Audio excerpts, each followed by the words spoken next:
A human rights group, Corporate Accountability and Public Participation Africa, has called on the Lagos state government to immediately halt the alleged violent forced eviction in the Makoko community and save the lives of the residents in the community.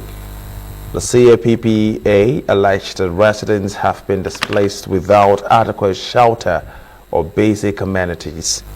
The Assistant Executive Director of the CAPPA, Zikora Ibeh, while speaking at a protest on Thursday, said the government officials had since January the 5th entered the waterfront community and demolished homes, forcing residents, including women and children, out of their ancestral settlements.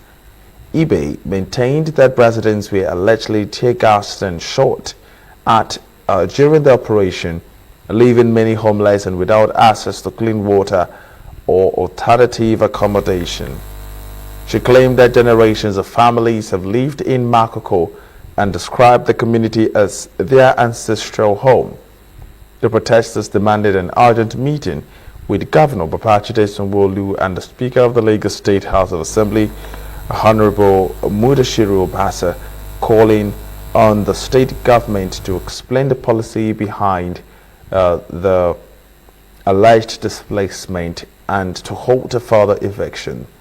They insisted that forced displacement of women and children does not reflect the Lagos state policy and urged the government to publicly clarify its position on the Makoko demolitions.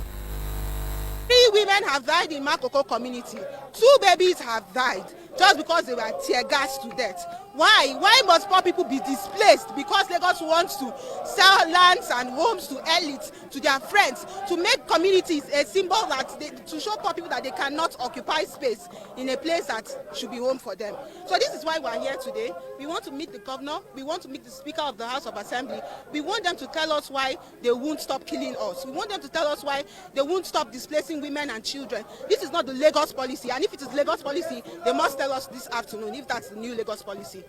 Let them stop it right away. That is number one. You have affected people negatively. You have destroyed lives, destroyed families, separated. What do you do to bring them back? What do you do to bring them back? Try to rectify your errors. These are big errors. Try to rectify these errors. I don't know what the name you are going to use for it. Either you are going to use compensation, either you are going to use resettlement. Those that have been displaced unnecessarily should be resettled. To be resettled to me, I don't normally ask for compensation, because if you ask for compensation, they can give you 5 naira, they say they have compensated. Is it not money? But resettle those people that are affected. Those people that you have violated their human rights. Those people that you have violated their constitutional rights. And this is all over. It's uncalled for. In fact, when I discuss this, most of the time I get emotional about it. This is very, very unacceptable. We agreed on 100 meters. Now we can't even say what is going on anymore. People are dying, sleeping on water. Where the governor also is, in his own cities, in his own place, where the massive numbers of votes are collected.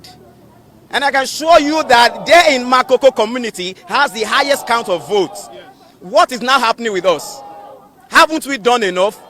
I thought the government is for the people. Why are they casting out the people? Please, we are appealing to the governor to come to our help. Please.